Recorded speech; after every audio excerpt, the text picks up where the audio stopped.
Welcome everybody to another episode of Forever Faithful Podcast. I'm Brian Franio, joined by me is my co-host Christian Dyer and Deon from Night Gang Podcast. How we doing today, fellas? Good. Got a win, so good. Yeah.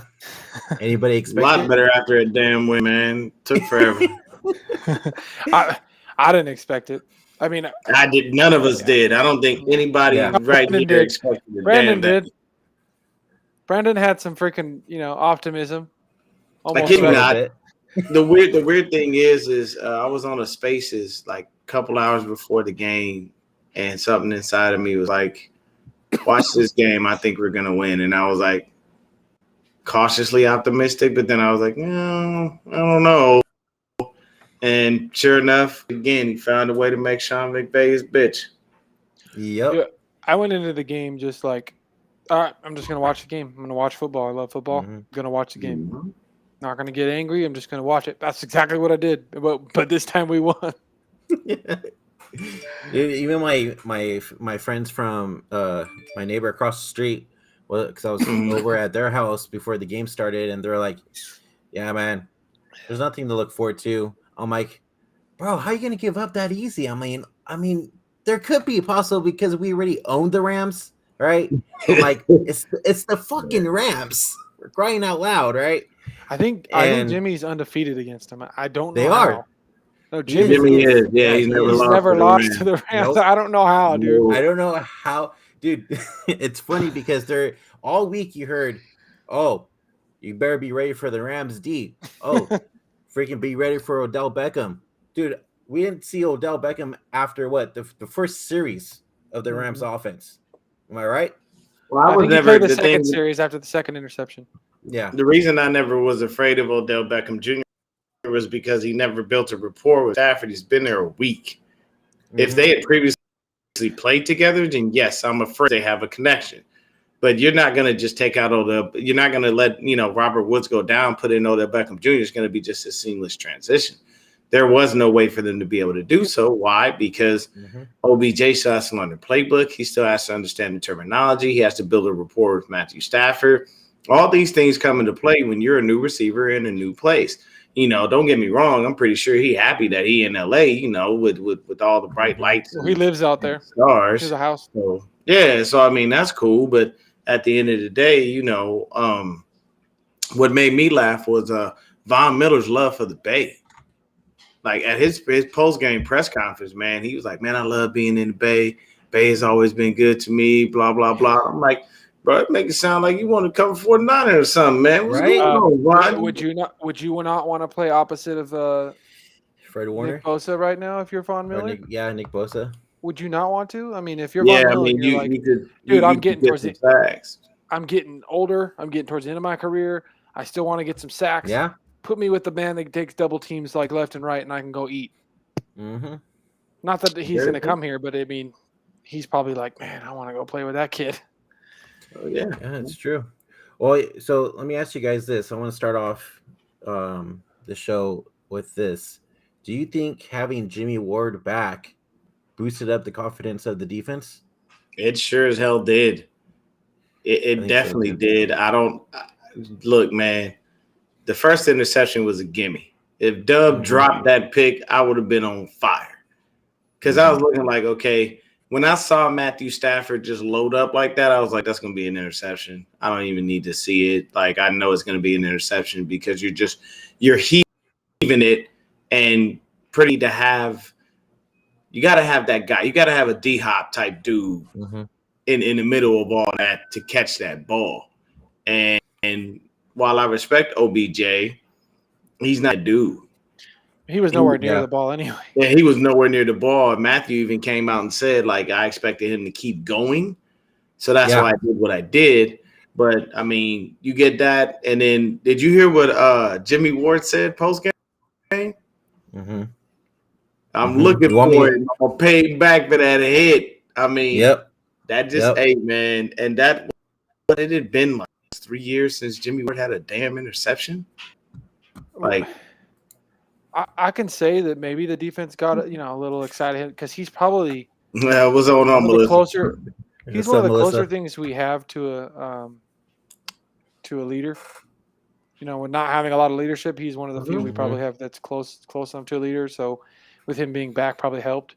But I mean, it just looked like the coaching staff woke up. I mean, D'Amico Ryans was Yeah. calling a fantastic game, Mhm. even with his It- defensive line not getting a lot of pressure, was still calling a great game. So That defense looked like Robert Sala's defense from 2019, man. and I mean, the only touchdown the Rams got was, I mean, just the tight end made a great play because Warner was all over him, and he boxed him out. So Look at it like this. I give D'Amico Ryans a pass, because we gave Robert Saleh a pass for all them years where our defense stunk, and everybody was like, give him a chance, and then you see what happened at that time. But right now, to be honest with you, Robert Sala's defense looked like hot garbage because the Jets can't win a game. So it's, honestly, it's just making sure you have the right pieces and doing the things that you need to be able to do, in the proper moments. Defense played really good yesterday. We did some really good things, man. You got to think about it. We held them down. We didn't allow them to score. They scored 7 in the second and 3 in the fourth. So in the first and third quarter, they didn't score at all. Daryl Henderson, we gave up 52 rushing in total. So think about that. We had just come off a consecutive 2 consecutive games of giving up 100 yards or more, and we only gave up 52. So that's a beautiful thing. That means the defense found a way to be able to stop them. And I think Daryl Henderson Jr. got injured. That's why they stopped running the ball and just start throwing, because they ain't have no choice. But this is what I was talking about in the pregame, strictly about how it works out, because Odell, you have to remember, the disparaging difference between the numbers from Cooper Kupp to the next receiver is astronomical. There's no way in hell you can tell me that you're just going to incorporate Odell and everything's going to be fine. No, because then you got to throw to Van fucking Jefferson and a bunch of other nobodies. They really hurting without Robert Woods, man, especially in the red zone. You could tell in that game. Robert Woods, look at this. Cooper Kupp, 11 catches, 122 yards, no touchdowns. Van Jefferson, 3 catches for 54. Tyler Higbee, 3 for 20. Odell Beckham Jr., 2 for 18. Sony Michel, 2 for 11. Daryl Henderson, 4 for 10. Like, do you see what I'm saying? 8 catches more than any other receiver. So the whole point is, stop Cooper Kupp, you stop the Rams. And all we did was stop Cooper Kupp from scoring. I don't care if Cooper Kupp has a 400-yard receiving game. He could set a new record. If he don't get that end zone, all that don't mean shit. Yeah, and that's what they did. That's exactly what quiet. they did, man. We kept him quiet. Melissa says, am I the only one who thinks Ross is an issue? I'd much rather have a Warner out there. Ross who? Ross Dwelly. Yeah. No, I don't think he's an issue. Ross isn't an issue. And I looked at that play that they called the holding on that. That's not a holding.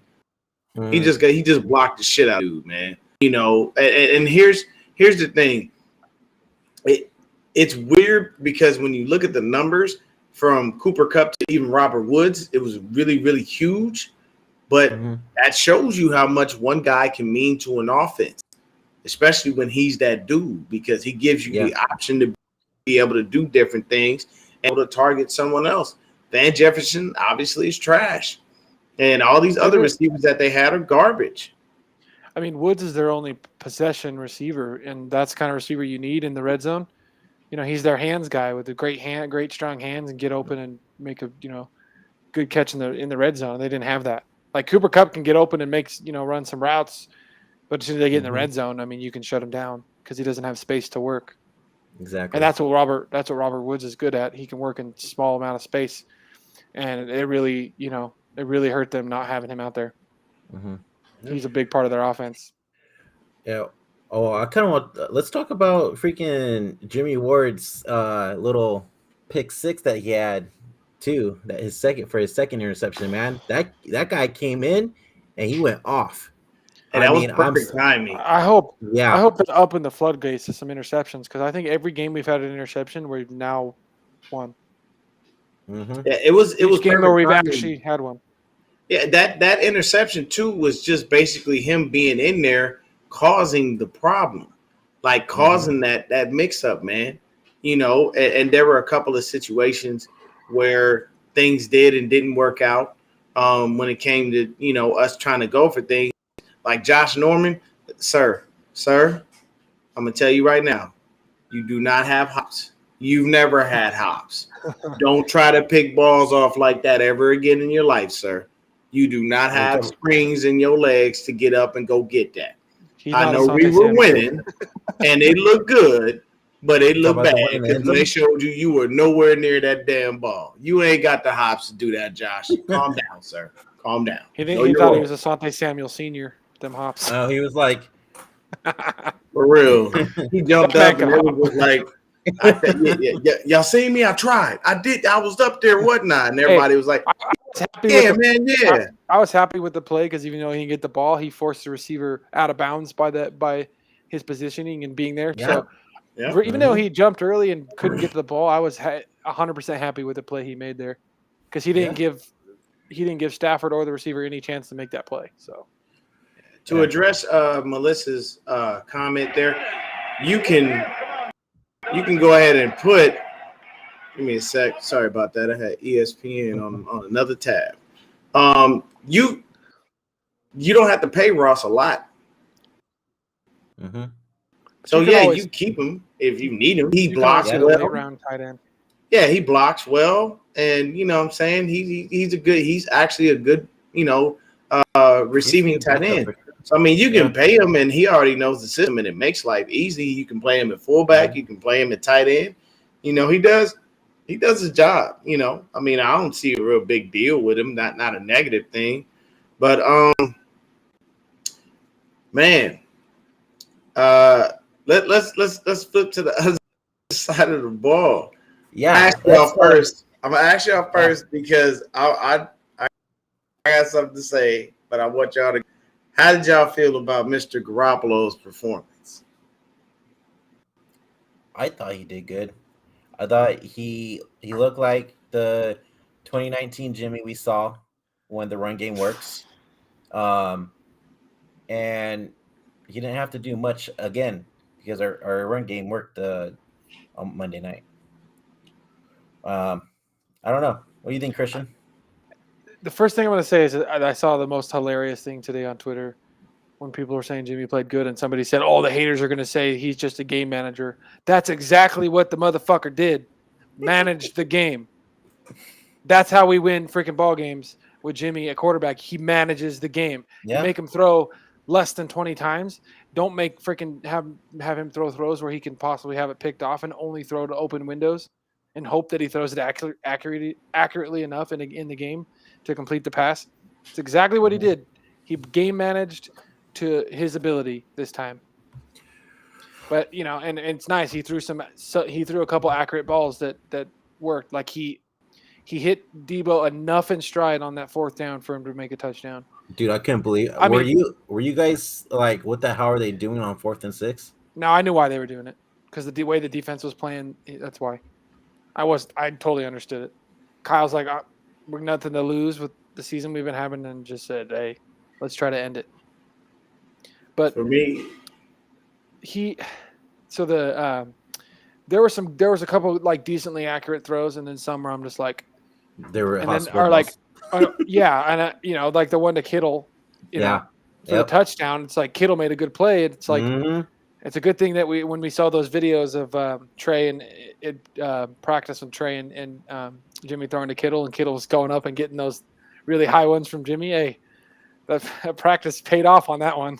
Yeah. So, but it's like, if that's the only kind of throws he can make, where he can't obviously make throws outside the numbers. Perfect example where it was third and long, and we could have got the first down when Jennings had some room, and if he could fire the ball in there, it's a first down. But he doesn't even take the throw, like even make the throw, and because it's outside the numbers. So, it's frustrating to see because, he's not going to make that throw and he's not going to throw deep. But then you have to hope he's going to get enough accurate throws. And it's like he did get some. But then there's always some where you're like, oh, man, because I saw one where he threw to Ayuk where Ayuk had to like slow down. Yeah. And couldn't. And if he hits Ayuk in stride, if you see when Ayuk catches the ball, there's a good gap between both safeties up the middle where Ayuk was already running. And if he's able to keep running full speed and catch the ball, it's a touchdown. It's a 60-yard touchdown or wherever it would have been where it was at. Because, like, with Ayuk has some speed, too, and he's got some speed with the ball in his hands. If he's able to keep his route, running a slant like that at full speed, if he's able to get the ball out in front of him and not in his chest or where he has to slow down to make the catch, it's a touchdown. Deon? Jimmy did Jimmy thing, man. This is what I'm going to tell you. Like, all people saying that you hate on Jimmy, it's not hate. We just know who he is. Jimmy did what the fuck he was supposed to do. There's no other way around that, man. Mm-hmm. Look at Jimmy's numbers. 15 of 19 for 182 yards and 2 touchdowns. There's nothing spectacular about that. That's ass numbers. It's real basic. Look at then flip to the other side. We ran the ball. We threw the ball 19. We ran the ball 44 times. 44 times. I love it. I want that and again it next worked. week. So anybody out there that's saying that Jimmy is the greatest quarterback on he should be crowned the next Joe Montana. He's explained to me he is so great. We ran the ball 40 times. If you have that much faith in a quarterback and the quarterback is that guy, then you don't throw the ball. You don't throw the ball 44 times. You throw the ball 44 times. You make your lopsided. You make your offense more even rather than lopsided like that. Because if you flip to the other side of the ball and look at the Rams, Matthew Stafford threw 51 times. They ran the ball 10 times. So what does that say? That says they have more faith in Matthew Stafford throwing the ball than they do than the 49ers do in Jimmy Garoppolo throwing the ball. And it's exactly what we wanted to do. Kyle Shanahan's offense is very simple. Run the ball to the pass. Well, they say, I'm going to run it down your throat, and eventually I'm going to throw the ball. And when I throw the ball, it's going to be a big play because you're only expecting me to run. You've gotten so used to it. And what do defenders continually come out and say week after week and in different situations? I'm glad they stopped running the ball. Darius Leonard, I'm glad they stopped running. We couldn't stop it. You know what I'm saying?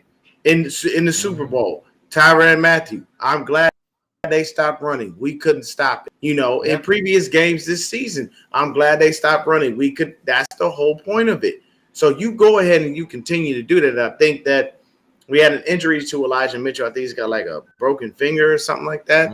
It'll go fast, though. It'll be all right. Yeah, if I'm not mistaken. And honestly, I looked at the offense, and what killed me was I watched the interview with Kyle Shanahan, and he was saying that Juwan is going to get some looks.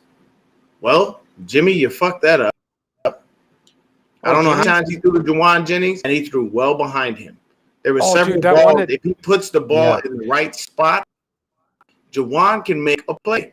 But the thing is, can Kyle look at that and see it from that perspective, or is he going to come out and be like, well, Juwan, you fucked off your chances, man, because, if you can't make a play on the ball and make Jimmy look good, then I don't know why you're. And that's the thing. It's not to put slander on Jimmy G's name. It's just to keep people in the reality check that this is a regular ass quarterback. He did basic ass shit.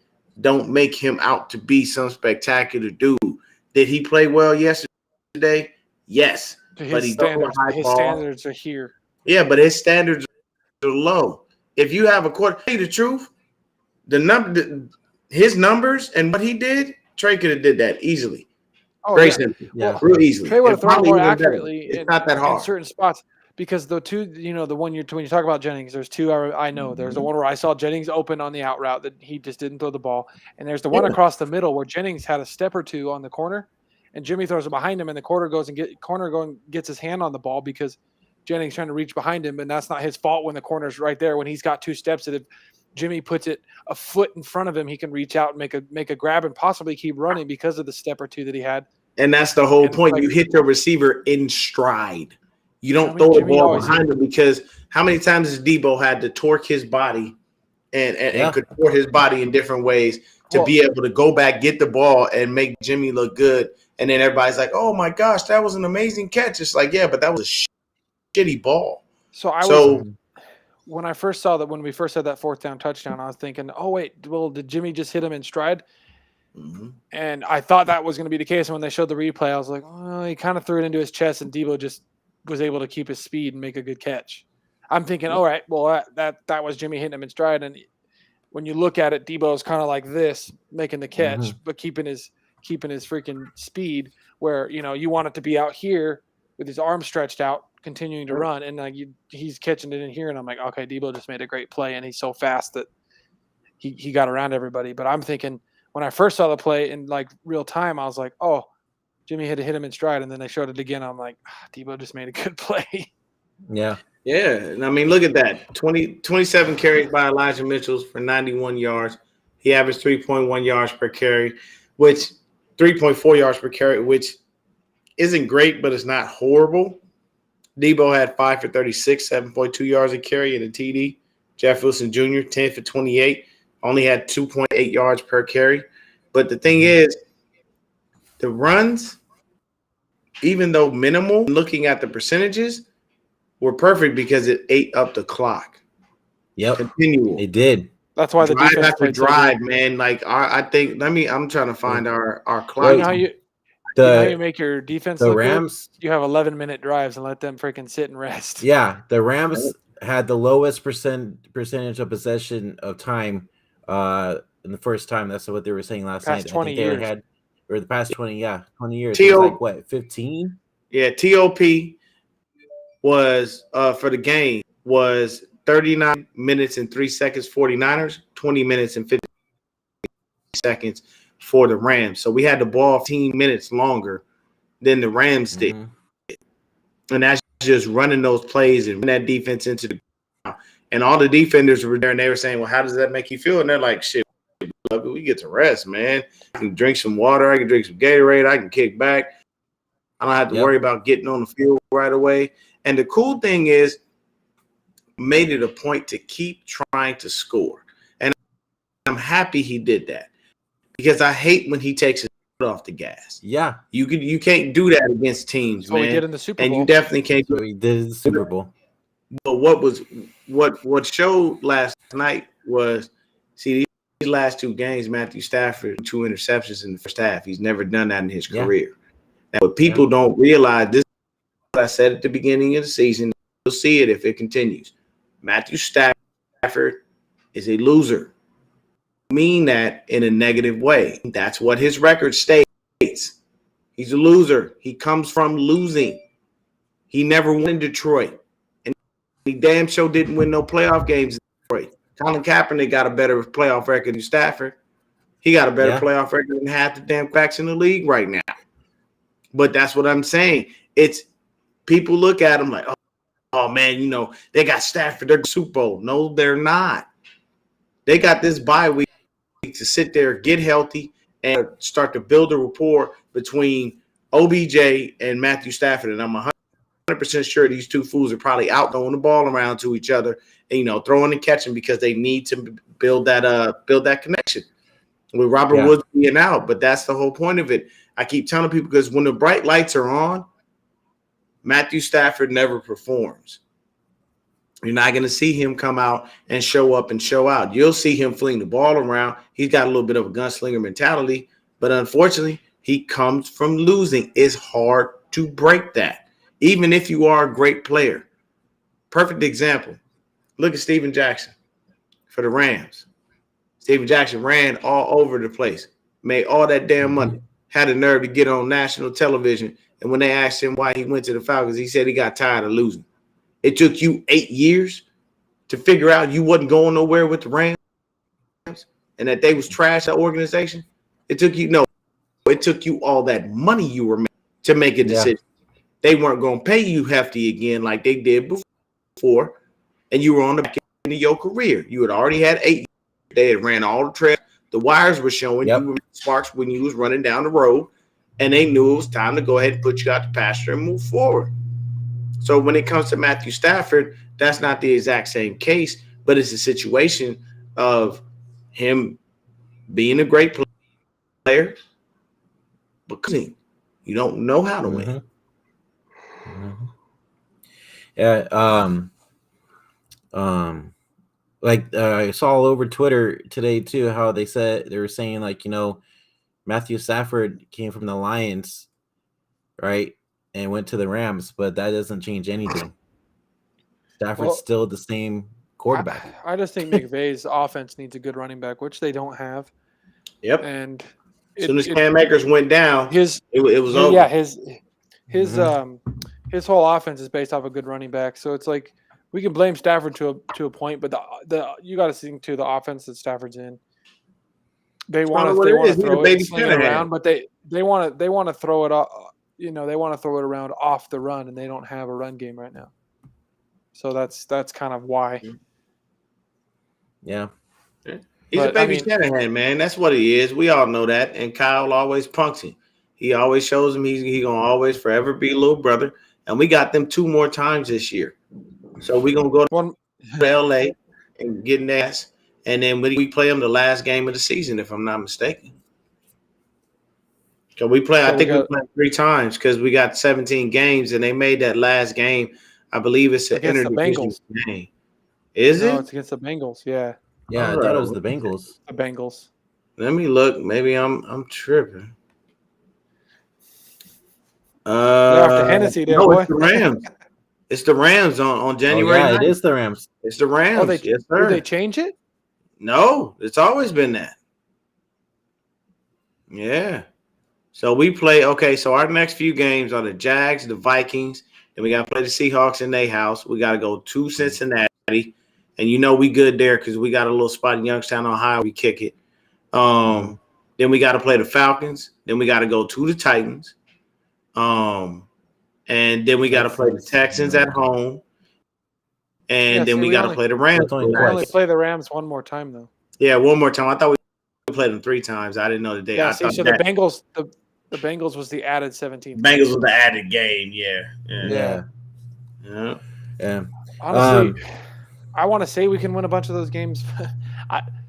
I know a lot of people are excited because we look good, but I don't think with this, it's just that kind of game is sustainable. One game at a time. It is one game at a time, but it's hard for me. Like I'm glad we won, but I'm not like over the moon or back. Oh no, I didn't bored yet because to be realistic. I don't trust Jimmy, and I don't think he can always be accurate enough and be a game manager every single game. And the run game is going to work every single time. And then the run game isn't working like it did. We ain't winning shit. Let me tell y'all something. Yeah. The Jags held the Bills to 6. Bills very explosive offense. They are not to be joked with. They held them to 6 points. So you need to be real mindful. Josh Allen was on Josh Allen's ass all night. Yeah. He made him look bad.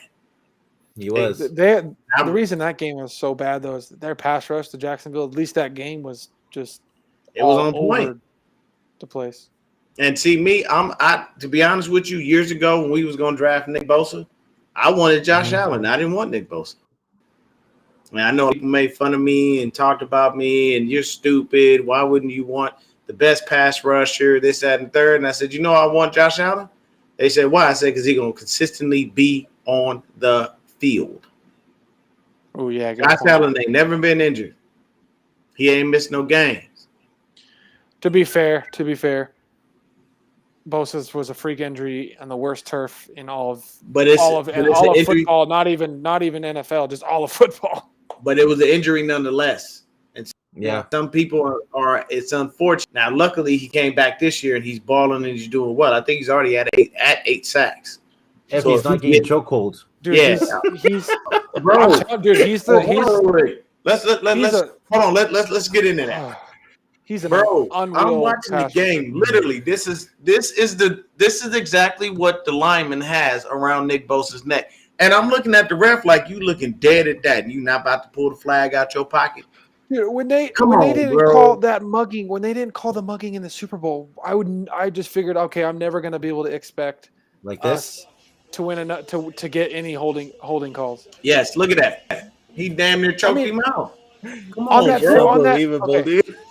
But it's going to always be like Bro. this because in the Super Bowl on that bomb where Bosa still almost got on that 3rd and 15 bomb that freaking Mahomes got off, Bosa almost still got to him, and you can watch the play where he's originally held, then he's bear hugged, grabbed around his neck, all in the same play, and still almost gets to Mahomes. And they didn't call it, and he's held 3 different times in one play. They're never going to call holding against Nick Bosa. It's just how it is. Yeah. And you know the crazy. Go ahead, Brent. Oh no, I was just gonna say all those times you saw in last night's game that he was getting held, never called it, and then towards the end of the game they finally called one because he got the sack. Yeah, only because he got the sack. Really, dude? Right when he got the sack, when you knew he was going to decline it because we don't even need it. And you know what really pissed me off, and I'm gonna keep it a buck. It was the disrespect before the game. Did y'all see the pregame? Yeah, I swear to God, it was a full dick riding of the Rams.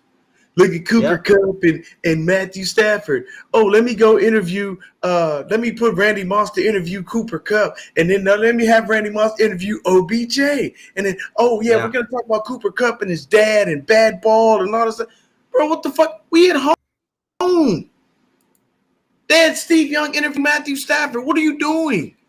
Well, Steve Young, you are a 49er legend, bro. You can't do that. My thing Young is, didn't seem like he wanted anything to do with it from what. My thing is the disrespect. Like the whole time the game was on, all they talked about was the Rams. Like they acted like we didn't exist. We in our own house, and we can't even get no love.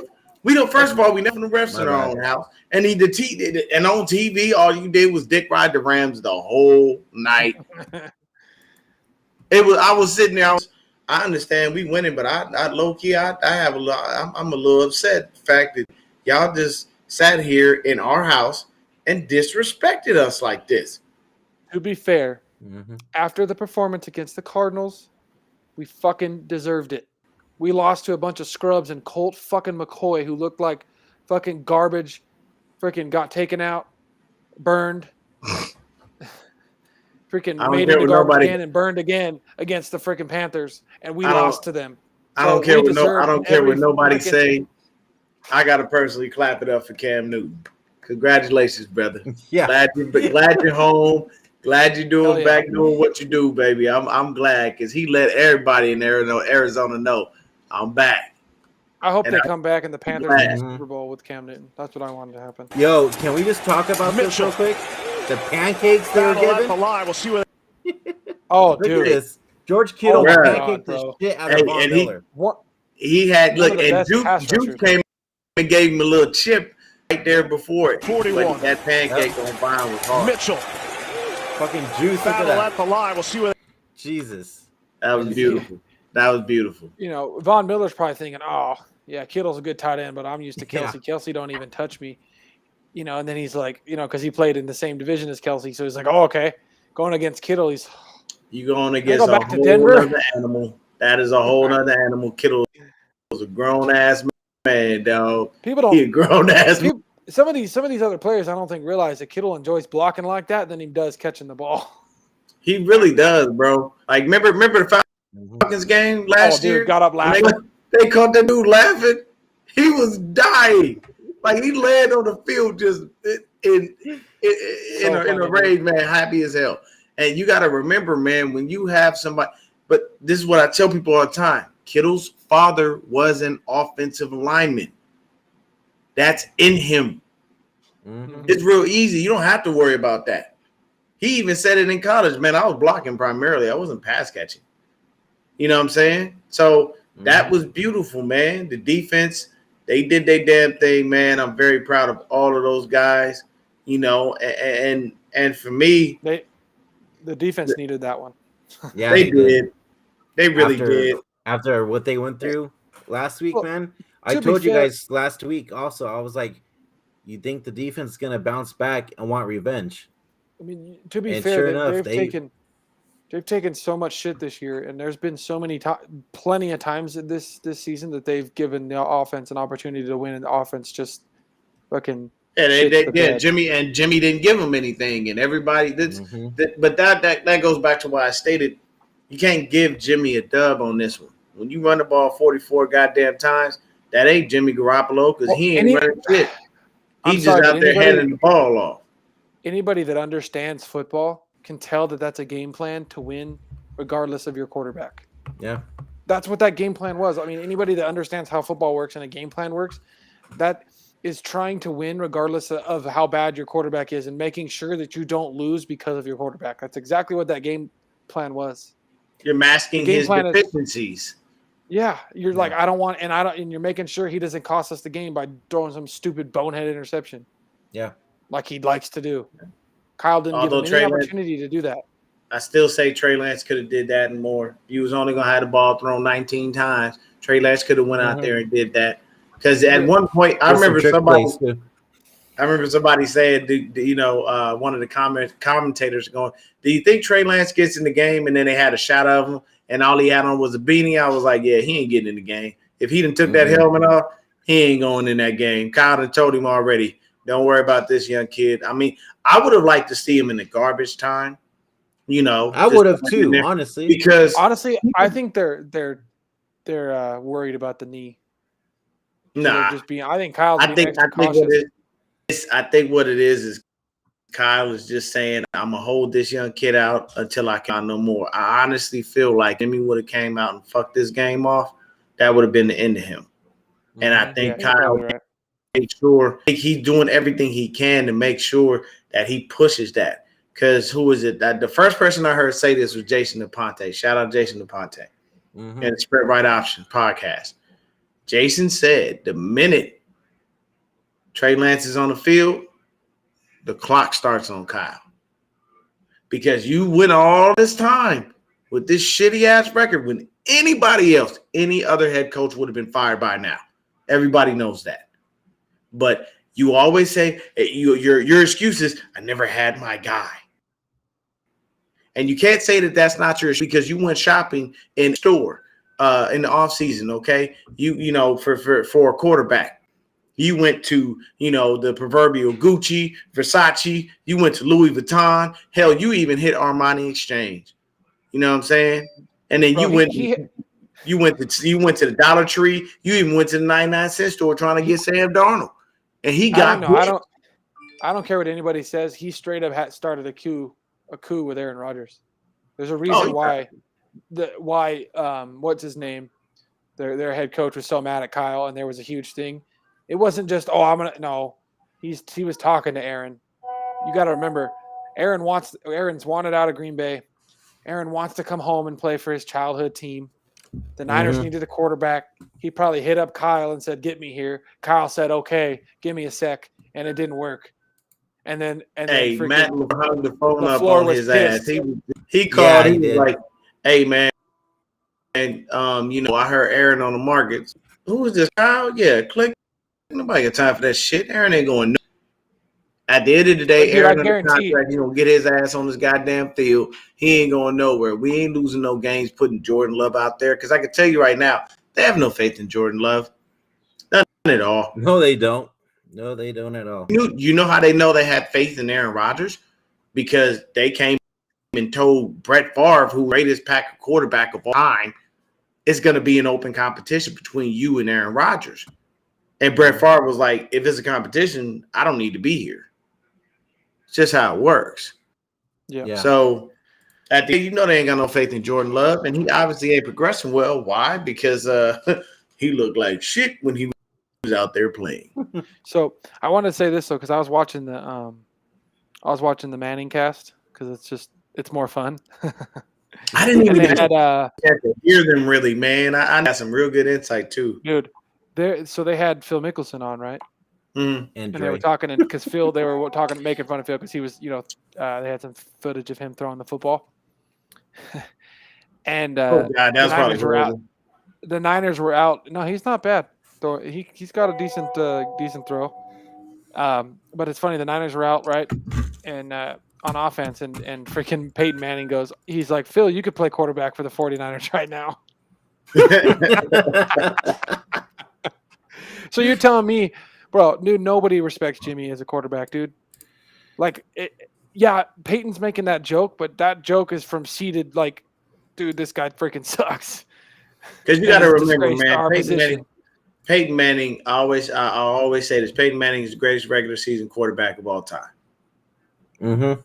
At the end of the day, with Peyton Manning on the field, you knew you were going to the playoffs year in and year out. It didn't matter if the defense sucked ass. You knew you were going to the playoffs. And then when they finally gave Peyton running backs, it got even worse. The only difference is he wasn't that great in the playoffs. I know he lied. Yeah, I know you said, Christian, that fair, he lost to some good. He lost to some good teams. Because how many times he was trying to come back down late and trying to make things. It's not like he was like had defense. He did, but rolling through, playing with a lead the whole time. He always had to come back. You have to remember he played. At the end of the day, the wins and losses are on your record, and they don't care what happened in the game or how it is, because that's what we do with Jimmy. So we can't give him the pass and say every time he lost, you had him back. I get it. It was to a Hall of Fame quarterback. So yeah, I mean, hey, cool, his losses are to other Hall of Fame quarterbacks. So it's not like freaking. For years, Eli could get him at the Thanksgiving table. I beat Brady twice. The fuck have you? Yeah, that's true. I mean, keeping it $1. Little brother, just get in your face. You know what I'm saying? And to be honest, the first time he beat him, Super Bowl, that first Super Bowl. Okay, I'll give you that. He won that. That second Super Bowl, they gave that to him. To be fair, Eli made the greatest play in the history of the Super Bowl or in the game of football ever, if you ask me. Well, Eli? That is the greatest play ever witnessed in football. Oh, that Hail Mary to nobody? He threw it to Tyree. He throw that ball to Tyree. You got to watch the play again. Let me tell you, I watched that play a billion times. Let me tell you, this is exactly what Eli did. He escaped the pressure, and Eli literally was looking away when he threw the ball. He looked away and turned and just did. He didn't know where David Tyree's ass was. That was a prayer. And believe me, Jesus came down himself and glued David Tyree's That was the greatest. head. That was the greatest freaking football play ever witnessed in the history of the game. It's a great play. But if I've watched that play a million times, there ain't no way in hell. And see, Peyton Manning's his second Super Bowl, they gave that to him. I'm sorry. Because Peyton Manning was hot shit on the stick. His arm was nowhere near what it was. The Broncos? Yeah, when he won with the Broncos, they gave him that. Oh, yeah. Because let me tell you something. There's no way in hell Cam Newton did everything he did, overcame all he did in his life to get to the Super Bowl and overthrow Ted Ginn Jr. and to watch a fumble happen and hesitate to jump on the ball. No. What they did was they walked up to Cam, they patted him on the back and said, hey, man, it's the sheriff's last ride. We're going to give him this one. I know you're upset. I'm sorry. Look, man, check your bank account, baby. We'll get back in. We'll get you another one at some point. But right now, we got to get this to Peyton. That's exactly what happened, because there's no way in hell you can't overthrow Ted Ginn Jr. At that time, I think he was the fastest man in the NFL. And you being Cam, they had a connection. So it wasn't like Ted Ginn just got there. This wasn't an OBJ and Matthew Stafford situation. But that's just the case. But that year was sad for me because I have been and always will be a big Cam fan, and I was riding with the Panthers that whole season. I won my fantasy league because of Cam and Greg Olsen that year, and I was riding with Cam, dude, and I felt like a Panthers fan crushed when that game, man. Because I was riding with Cam, and I'm like, he's gonna get it. He's gonna be the MVP. And then when they just laid an egg, dude, I felt like I was a Panthers fan and had my heart ripped out, dude. That's how much I love Cam Newton. Hey, man, but for us, next week is a winnable game. The only thing I'll say is we just got to be with their defense. That's strictly where it comes from. I'm not worried about their offense by any stretch of the imagination because no one in Jacksonville scares me from an offensive standpoint. I know they had one little kid, Agnew. He got some wheels, though. Because he took off for a TD, man. because they had NFL sent on YouTube every team's best play of last week, week 10, and Agnew, right, he put on the afterburners on several people and just blew past them. So we got to probably be worried about that because we don't have anyone on defense with elite speed. So, I mean, as far as our game, well, that's Greenlaw, we but he's not out there. Greenlaw's got some freaking speed, but he's not out there. I hear he ain't catch Agnew. He ain't gonna catch Agnew. Agnew put on the afterburners.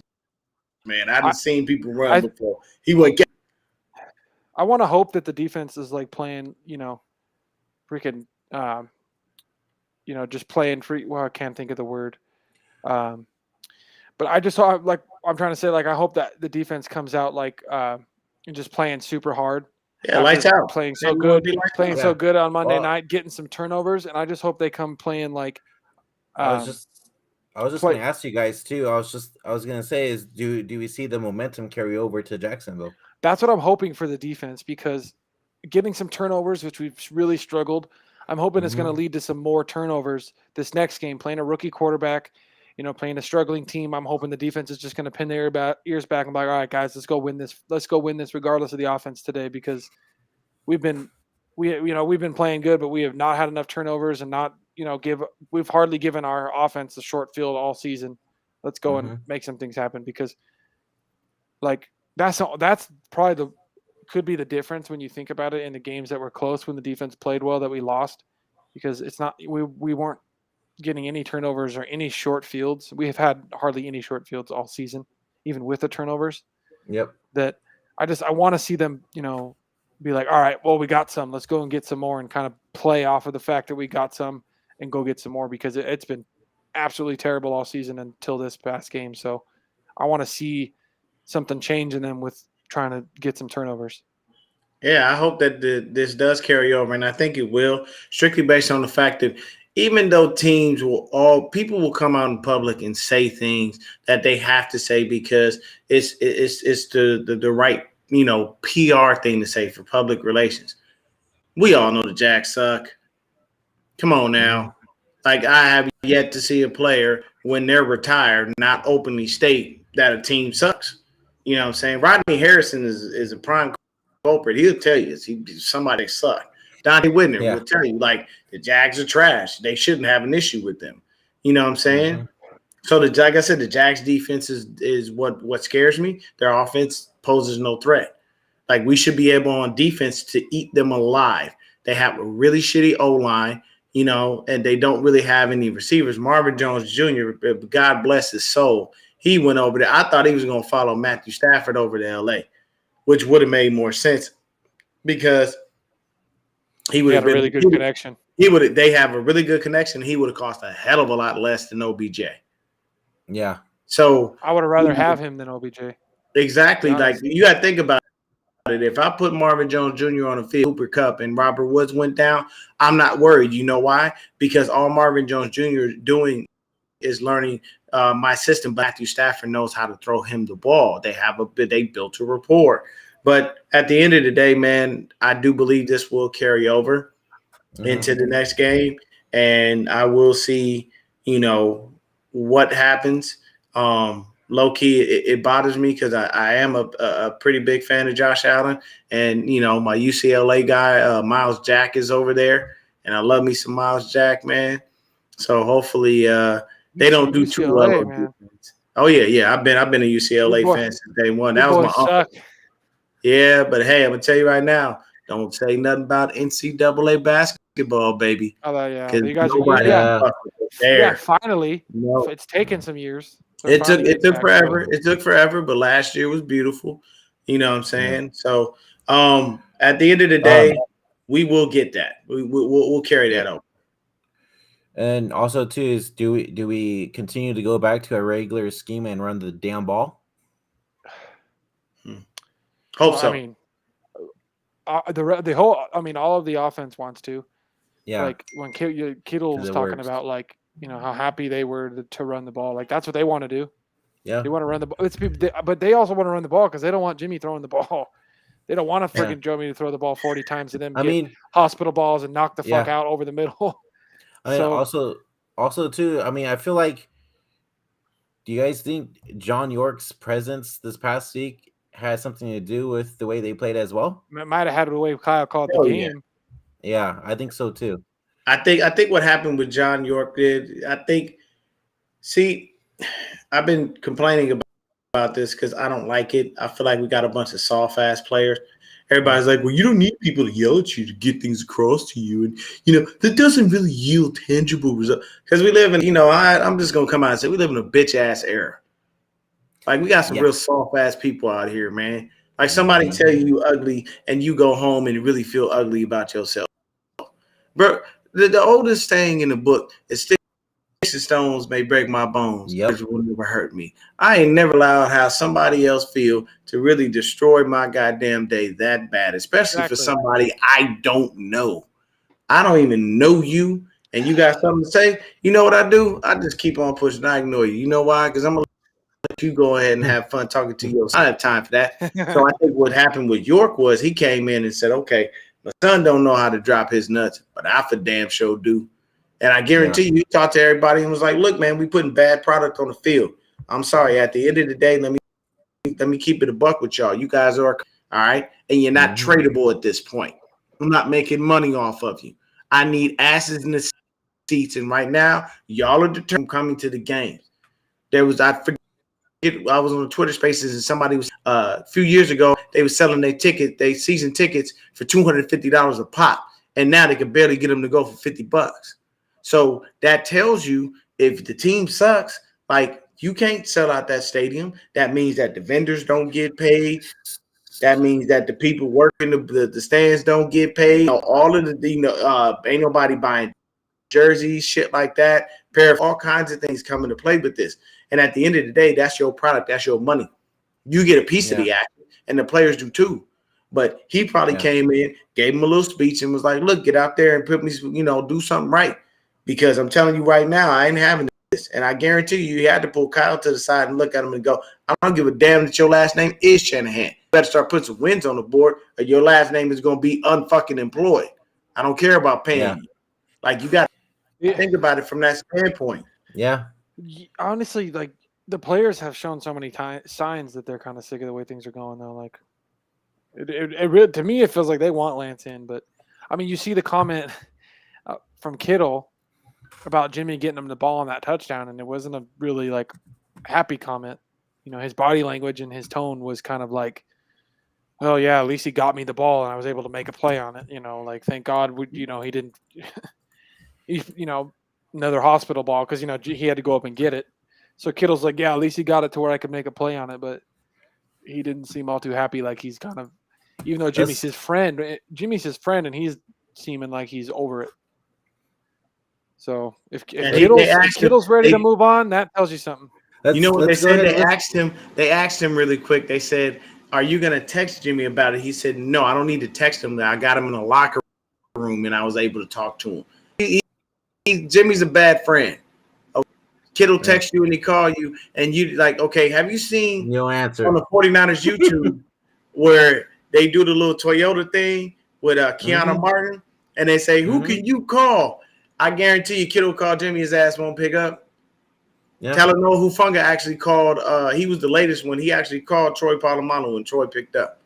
But that's what I'm saying. Like he's a bad friend. But what were you gonna say, Brandon? Let's go ahead and listen to it real quick. Yeah, it's another one of those plays that when Coach Shannon installed, he was like, "Hey, if you just do this, you'll score a touchdown." And they came out and looked that we thought they were going to come out in, and I had a smile on my face, I think, before the snap, and it was exactly what I thought it should be. I think Jimmy might have been a little late on it, made it a little bit more difficult, but I'll let it pass. I'm just glad he threw it up high, gave me a chance at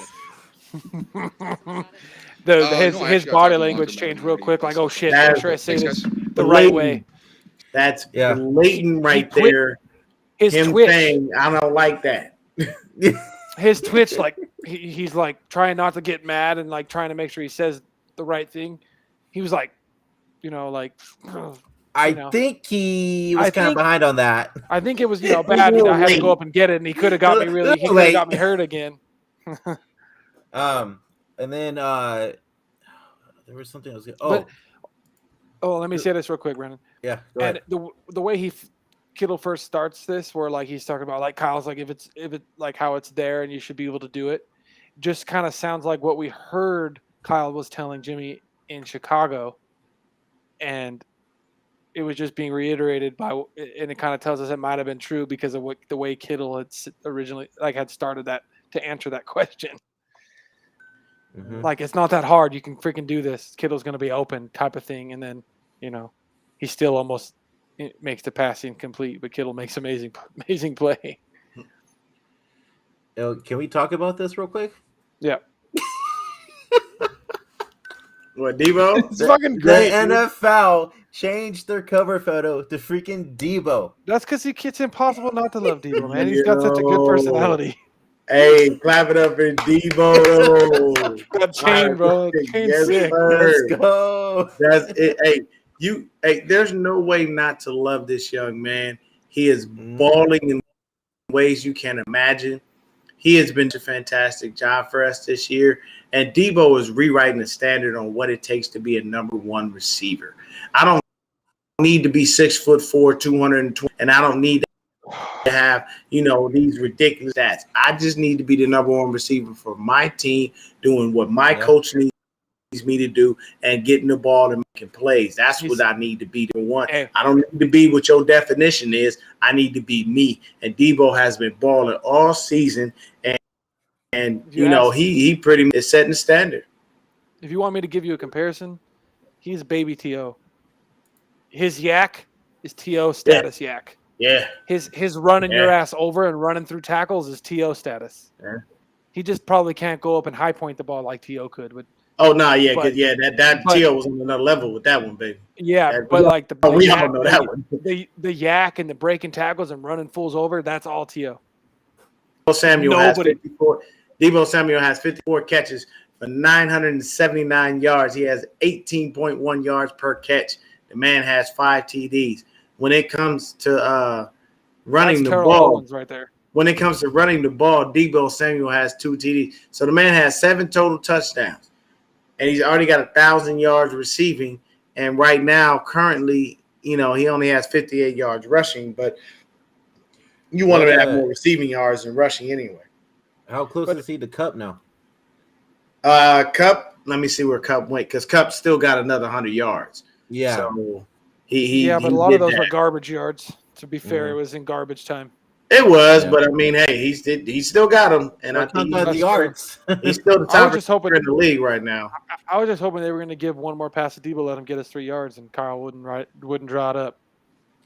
Yeah, I think at that point they were probably just saying, you know what, let's just run the ball and get off the field, man. Yeah, that's true. We don't have to really do much. Cup has 1,101 yards, so you gotta. It's not. He's not too far away from him. You got a couple hundred yards to get. You know what I'm saying? Yeah. Let's go ahead and go over to our sponsors real quick. We'll start off with my bookie. Deon, you want to take it away for us real quick? Yes, sir. I have to look at that, man. You just want to do the regular double your. Oh yeah. We definitely can go ahead and get into that. Give me just a hot second. While we're waiting, let me just bring up a quick point. And go ahead. We just keep seeing small flashes of the great player that Brandon Ayuk's going to be.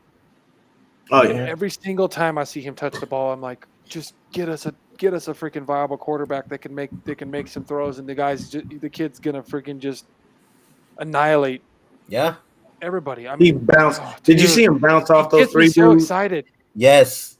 Ping pong ball. He just bam, bam, bam, and keep going. I loved it. He gets me so excited. I'm like, dude, if we just have a quarterback that can get him the ball consistently. Yeah. So for everyone out there, definitely head yourself over to mybookie.ag. That's mybookie.ag. Use the promo code HIVE, and basically what will happen is you will go ahead and double your winnings, and they basically match you dollar for dollar up to $1, and they give you $1. You put 1,000 in, we give you 1,000. Now this week, what you're going to want to bet on is definitely a couple of different games. Thursday night, we got the Patriots versus the Falcons. Mac Jones versus Matt Ryan. So that's definitely going to be a beautiful game to be able to watch on Thursday night. And then Sunday night football next week is going to be the Steelers versus the Chargers.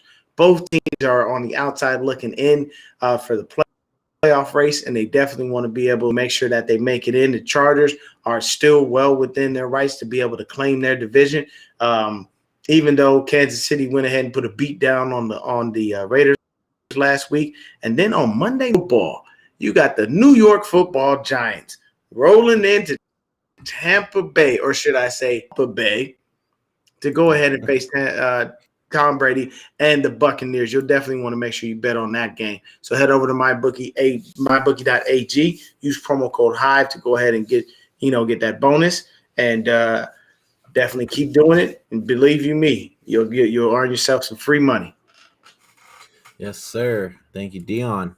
Also, go over and book your appointment today by bodyworkbyroger.com.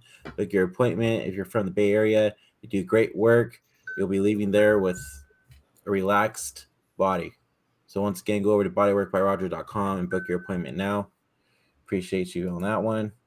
I think that's going to wrap it up for us, guys. Sure. Any last thoughts for next week? I want to do score predictions real quick, or wait. Next week, I'm not going to give a score prediction yet, man. I got some research to do. I got to take a look at a couple of things. Okay. But I will say outright that should be a win. There should be no loss. Period. All right. We should not lose to the Jaguars. If we lose to the Jags, it's something wrong. And the beauty of it is part of the reason I believe we're going to win. We're on the road. We haven't lost on the road. That's true. That is true. We lose on the road, so it gives us the able to do so. So us being on the road gives us a better chance to win. So I'll say at a bare minimum, it's a dub, but I don't have a score prediction because I got more research to do. All right, Christian. I'll wait to do a prediction. I kind of I think we should win, but we'll just kind of wait and see. I kind of want to see is Mitchell going to play? If he doesn't, we don't have really any speed back there. So it kind of changes on how we're going to run the ball. So it kind of got to wait and see when we get some more information on how the team's going to look come Sunday. All right.